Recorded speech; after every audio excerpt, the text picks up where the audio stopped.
There is a specific kind of silence that settles after legendary laughter fades.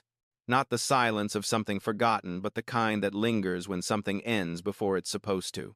It's the silence where a question waits, patient and unresolved. Why did a show that once filled black living rooms across America simply disappear? For 5 years, Martin was more than a sitcom. It was ritual, Friday nights, a crowded couch, 30 minutes where real life rent, stress, grief had to wait outside. It was joy functioning as a survival mechanism, and at its peak, it was untouchable. In 1996, Martin was still one of Fox's highest-rated shows. And yet, by its final season, its two lead actors were no longer allowed to share the same space on set. That contradiction is where this story begins. Because shows at their peak don't end because audiences stop watching. They end when something behind the cameras can no longer hold together. While the studio lights grew brighter, a systemic collapse was unfolding in real time, quiet, layered, and invisible to the people laughing on the other side of the screen. This is not a story about bad jokes or creative burnout. This is a forensic audit of why the laughter stopped. A story about how success dismantled the very people who built the icon, and how a chain of unresolved pressure, trauma, and silence eventually became too heavy for the structure to survive. To understand the collapse, we have to start long before the final season. Before the fame, Martin Lawrence grew up in neighborhoods where you learn to fight before you learn to dream. His rhythm didn't begin on a stage, it was forged in the boxing ring. The sound of gloves hitting the heavy bag, the burn in his lungs, the metronome of survival. Boxing gave him discipline. Comedy gave him relief. Even then, Martin had a rare ability. He could turn pain into something lighter, something shareable. Comedy wasn't just a career path, it was his first escape. At the same time, two young girls were carving out their own path in New York City. Tisha Campbell and Gina Arnold met at 12 years old, standing in the same audition line. In an industry designed to pit them against each other, they chose something else.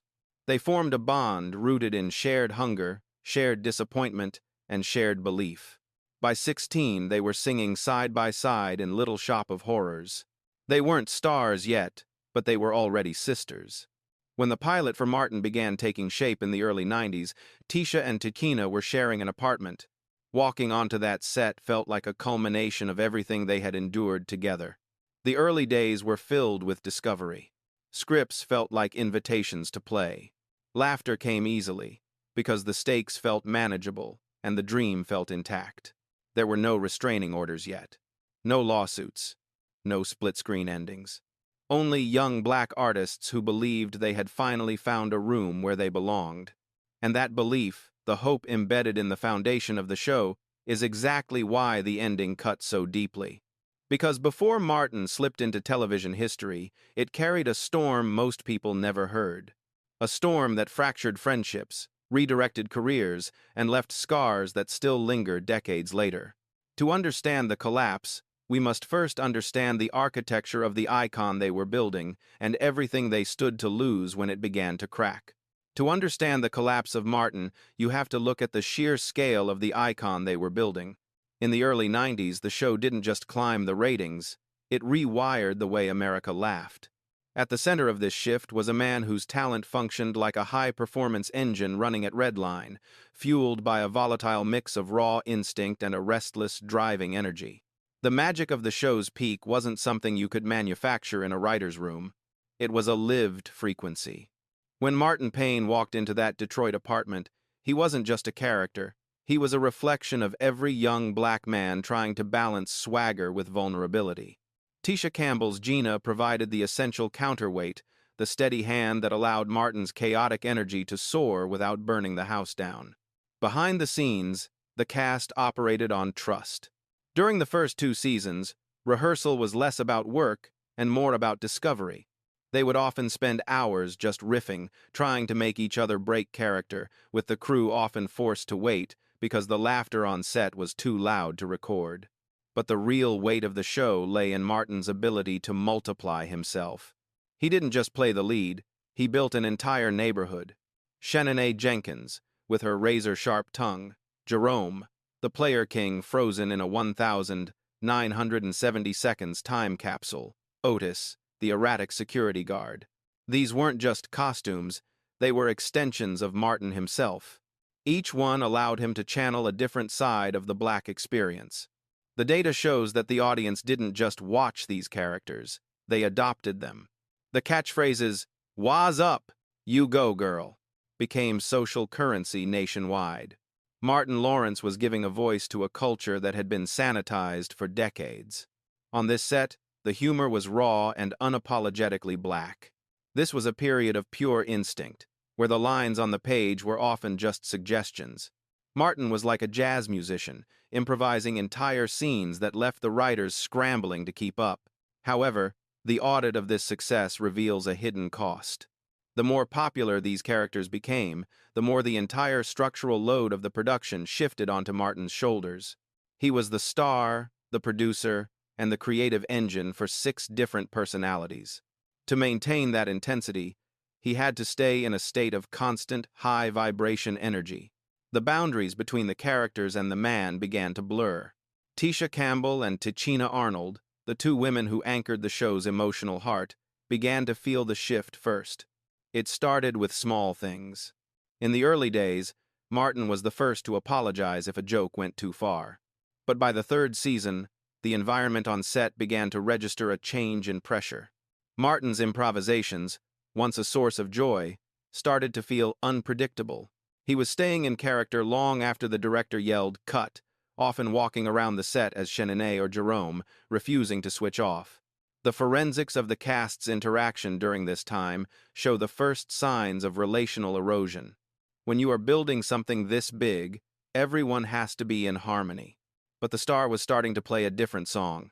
Success had brought fame, and fame had brought a relentless scrutiny that Martin wasn't prepared for. He was losing the ability to turn the energy down. He would arrive on set some mornings with a storm behind his eyes, ignoring the usual inside jokes and going straight to his trailer. The 100th episode celebration captured a cast at the top of the world, but if you look closely at the behind-the-scenes footage, the smiles are a little tighter. The distance between the actors during the cake cutting is just a few inches wider than it used to be. They had created a movement that was larger than all of them, but they hadn't realized that a movement requires a foundation that can breathe.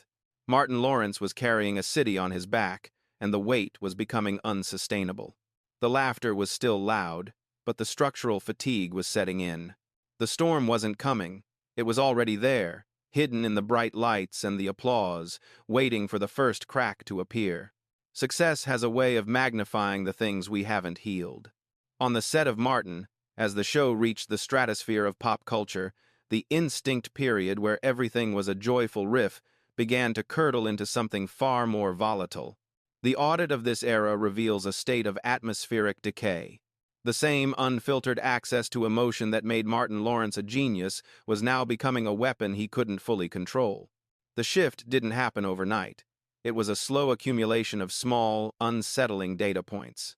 Crew members began to notice that the storm behind his eyes wasn't just a morning mood, it was becoming the weather of the set. Martin began arriving later and later, but when he did arrive, the energy wasn't just intense, it was erratic. He began tossing scripts aside not to improve them, but to dominate the space. The investigation reveals that the safety valve of his characters, Sheneneh, Jerome, Otis, was no longer working. The man and the personas were bleeding into one another, creating a blurred reality that left the rest of the cast on edge. Tisha Campbell was the first to experience the forensic weight of this shift.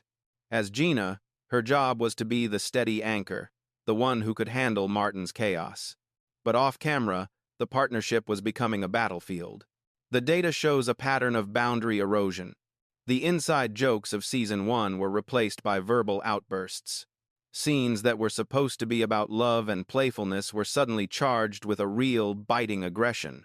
Tisha began to ask for small, forensic adjustments, a little more distance in a scene, a change in a line that felt too personal.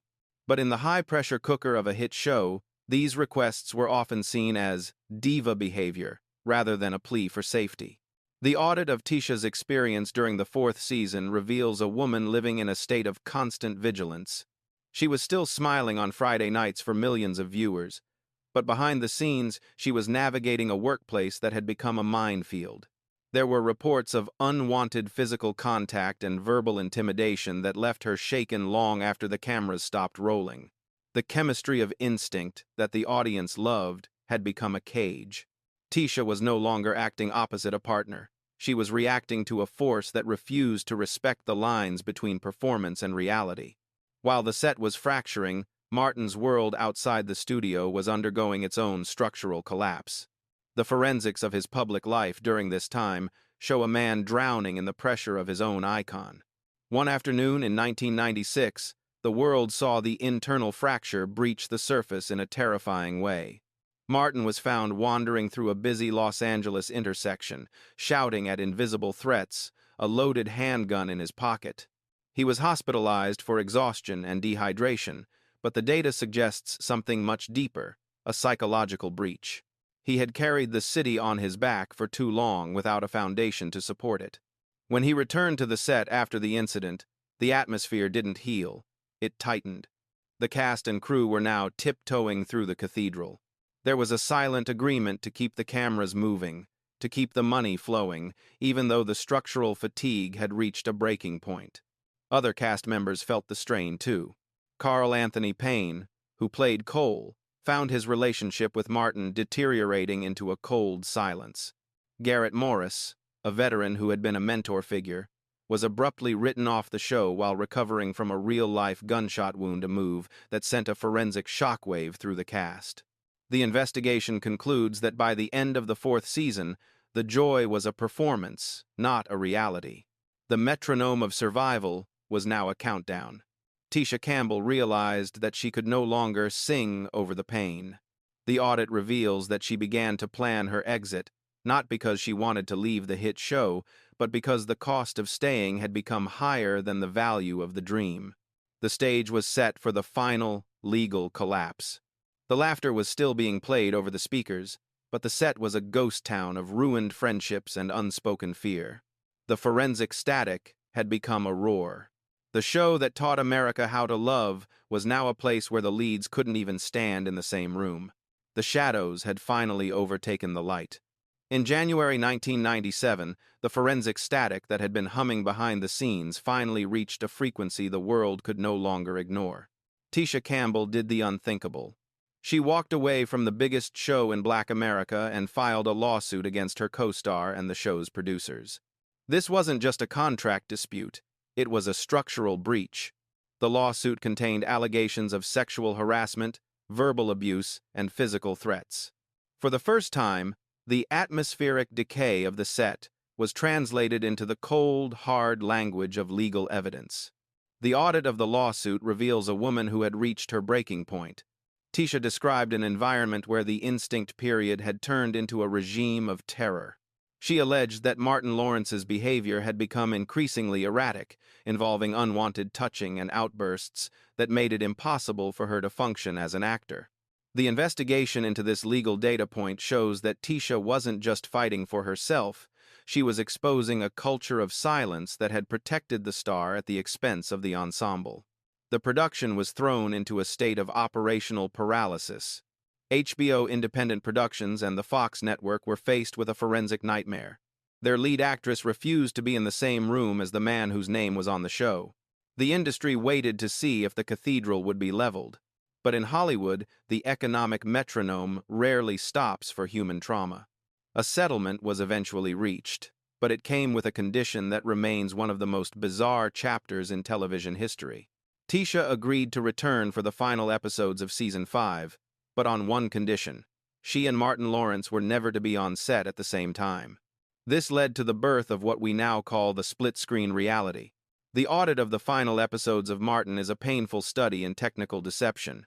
Writers were forced to construct scenes where Gina and Martin, the couple that represented Black love, for a generation only communicated through phone calls or messages delivered by other characters. When they had to appear together, directors used stand-ins, clever camera angles, and digital editing to stitch together a partnership that no longer existed in the physical world. If you watch these episodes today with a forensic eye, the internal fracture is visible in every frame. There is a coldness to the timing. The rhythmic jazz of their early chemistry has been replaced by the stiff, mechanical pacing of two people who are being edited into the same universe. The investigation into the cast's experience during these final weeks shows a set that felt like a ghost town. Tichina Arnold, caught in the middle as the lifelong friend of Tisha and the colleague of Martin, had to navigate a relational minefield. The laughter coming from the speakers during those episodes wasn't just canned, it was an echo of a joy that had been dead for over a year. The audit of the final episode, California, Here We Come, reveals the ultimate irony. The show ended with the characters moving away to start a new life, but in reality, they were fleeing a wreckage. The Cathedral of Sound wasn't being decommissioned, it was being abandoned. There were no final bows where the cast held hands. There was no shared tears of gratitude. The investigation concludes that the show ended with a procedural dissolve. The actors finished their individual scenes, packed their trailers, and walked away without looking back. The fallout of this legal collision extended far beyond the set. It forced the black church and black media into a state of collective dissonance. People were torn between their love for Martin the hero and the reality of Martin the boss. The forensics of public opinion at the time show a community struggling to reconcile the laughter Martin gave them with the pain he allegedly caused Tisha. This wasn't just a sitcom ending, it was the end of an era of perceived unity. The investigation into the split-screen era proves that you can fix a scene with technology, but you cannot fix a foundation with an edit. The architecture of the icon had been permanently compromised. When the final credits rolled in May 1997, the audience felt a hollowness they couldn't quite name. The show was gone, and in its place was a silence that would take 20 years to fill. The forensic static had finally won. The storm had passed, but it had taken the house with it.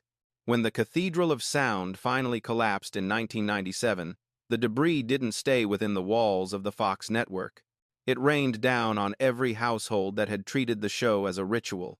The investigation into the aftermath of Martin reveals a state of collective dissonance. For the black community, this wasn't just another Hollywood scandal, it was a family crisis played out on a national stage. The audit of public sentiment at the time shows a culture forced to choose sides between two people they had loved as a unit. The data points to a massive loyalty schism. On one side stood the defenders of Martin Lawrence. To them, Martin was the sovereign survivor, the underdog who had built an empire from nothing but his own grit and genius.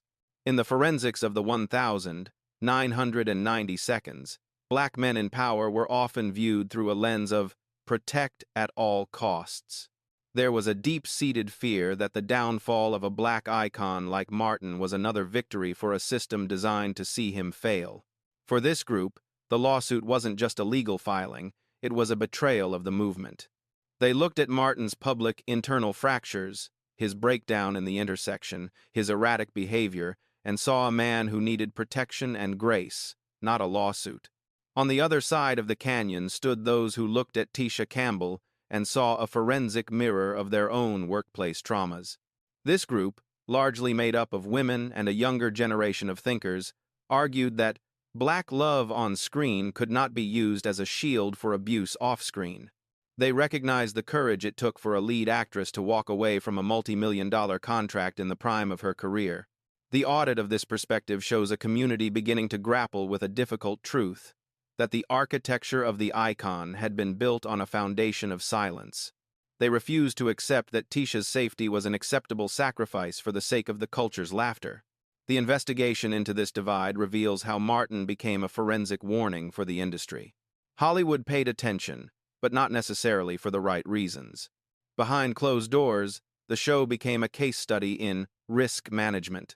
Studio executives and showrunners began to look at the power dynamics on sets with a new, colder eye. The culture of silence didn't disappear, but it became more expensive.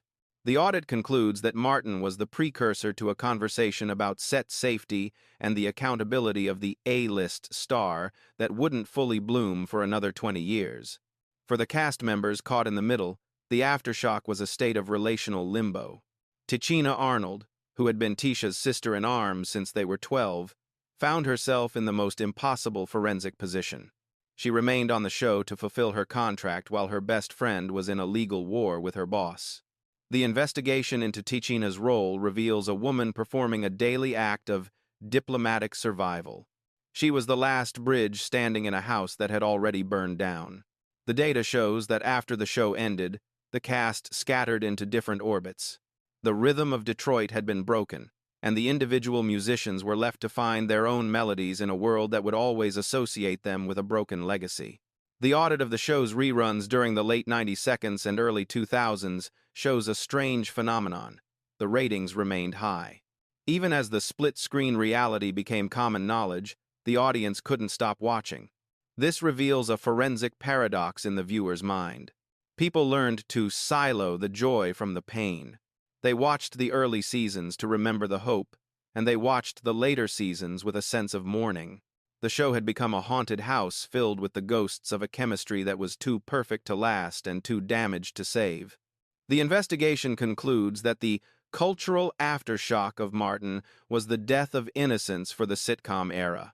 It was the moment we realized that the "was up" and the "you go girl" were sometimes fueled by a fire that was consuming the people who said them.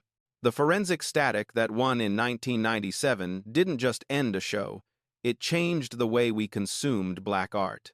We began to look for the cracks. We began to ask what the cost was. We realized that some cathedrals are built with stones that are too heavy for any one person to carry, and that sometimes the most revolutionary act an artist can do is not to perform, but to walk away. In the forensics of a public fallout, the loudest moment is the explosion. But the most revealing moments happen in the years of silence that follow the cooling period, where the debris settles and the individuals involved have to decide how to build a life on top of a ruin. For 20 years, the distance between Martin Lawrence and Tisha Campbell was more than a legal boundary. It was a vast, psychological canyon. The investigation into this era reveals two artists navigating the residual gravity of a legacy that refused to let them go. For Martin Lawrence, the end of the show marked the beginning of a period of personal re-architecture. The audit of his life in the late 90s and early 2000s shows a man trying to outrun the internal fractures that had surfaced so violently in 1996. He threw himself into a massive film career life, Blue Streak, Bad Boys 2. On the surface, he was winning. He was one of the highest-paid actors in Hollywood, a global brand of comedy. But the forensics of his public appearances during this time show a man who had traded the raw, improvisational jazz of the Detroit apartment for a more guarded, controlled frequency. He was no longer the man who multiplied himself into 6 characters. He was a man focused on keeping the center from holding. While Martin was conquering the box office, Tisha Campbell was performing a different kind of survival. The investigation into her post-Martin career reveals a state of reputational recovery. In Hollywood, the woman who speaks out against a powerful star is often labeled difficult or radioactive. Tisha had to prove, project by project, that she was more than the lawsuit actress. She returned to the sitcom world with My Wife and Kids, once again proving her uncanny ability to be the steady anchor. But the data shows that the shadow of Gina Waters followed her everywhere. Fans would still stop her in the street to ask why she left Martin, a constant forensic reminder that her identity was still partially owned by a story she had tried to escape. The audit of their relationship during these 2 decades reveals a complete communication vacuum. There were no secret meetings, no quiet apologies through agents. The culture of silence had become a permanent wall. The forensics of their shared circle's friends, like Tichina Arnold, show a community that had learned to navigate the 2 Martins. They were like children of a divorce that never finalized, forever careful not to mention one name in the presence of the other. The investigation concludes that this was a period of frozen trauma. The wound hadn't healed. It had simply been buried under new layers of success and survival. But time has a forensic way of wearing down the hardest stones. As they entered their 50s, the data points began to shift. The investigation into the 2018 to 2022 period shows a change in the emotional climate. The deaths of common friends and the aging of their own children began to act as a decay catalyst for their resentment. When you lose people who were witnesses to your rise, the weight of a grudge starts to feel less like a shield and more like an anchor. The audit of their private lives during this time shows two people who were tired of carrying the city on their back. In 2018, a seismic data point occurred. Tisha, and Martin were spotted together at a restaurant in Burbank. It wasn't a PR stunt. It was a relational breach. After 2 decades of split-screen reality, they were finally breathing the same air. The forensics of that meeting suggest it wasn't about fixing the past. You cannot unring the bell of a lawsuit or unspeak the words of an outburst. It was about contextual grace. They were acknowledging that they were no longer the 20-somethings who had been swallowed by the high-vibration energy of the 90s. They were survivors of the same storm. The investigation concludes that the road to healing wasn't paved with a grand public confession, but with the quiet admission of shared humanity. When the reunion special was announced for 2022, the world held its breath. People expected drama, or perhaps a forensic breakdown of the old accusations. What they got instead was something far more powerful: the silence of maturity. When Martin and Tisha finally stood on that reconstructed living room set, the audit reveals a state of quiet resolution. They didn't rewrite the history of the 1997 lawsuit. They didn't pretend the trauma didn't happen. Instead, they performed an act of final dissolve. They allowed the version of themselves from 30 years ago to rest, and they greeted the people they had become. The investigation shows that for the first time in 25 years, the forensic static was gone. The house was still missing its original roof, but the people who built it were finally standing together on the foundation, no longer afraid of the shadows. In the final forensics of a life lived through a lens, we arrive at the residual frequency, the sound that remains after the stage lights are cut and the lawyers have closed their files. The investigation into the legacy of Martin concludes that the show's greatest achievement was not its ratings or its catchphrases, but its unapologetic authenticity. Even with its fractured foundation, the show provided a cultural blueprint for Black joy that had never been seen on a major network. It was a space where the rhythm of the street and the heart of the home occupied the same 30 minutes. The audit of the show's impact shows that it outran its own trauma. While the split-screen reality of 1997 remains a forensic marker of a broken partnership, it does not define the 5 years of hope that came before it. The data reveals that Martin functioned as a generational anchor. For millions, the show was a mirror that reflected their humor, their style, and their resilience back at them without a filter. The investigation into its endurance in syndication proves a fundamental truth. Some cathedrals are so well built that even a structural fire cannot level them. The laughter survived the lawsuit. As we close this audit, we must look at the final dissolve of 2022. When Martin Lawrence and Tisha Campbell stood together on that reconstructed set, they were performing a radical act of relational restoration. They proved that closure does not require the erasure of history. It requires the courage to stand in the truth of what happened and choose to breathe the same air anyway. They showed a generation that you can survive a systemic collapse and still find a way to honor the beauty of what you built together. They traded the platinum cage of their old resentment for the quiet dignity of mutual respect. The investigation concludes that the story of Martin is a study in human variable architecture. It reminds us that behind every icon are people fragile, brilliant, and prone to breaking under the weight of a world that demands they be perfect. The show's legacy is the reminder that Black art can be bold, unruly, and honest all at once. It stood for possibility. It stood for the idea that even when a house never fully heals, the people who lived in it can still find their way home. The audit is officially closed. The forensic static has been replaced by a peaceful resonance. Martin remains a ritual, a memory, and a lighthouse for those who need to remember how to laugh in the dark. The laughter was loud, the end was quiet, but the dignity remains permanent. To anyone carrying the weight of their own broken chapter, some stories end without applause, but the truth of the journey is where the real light lives.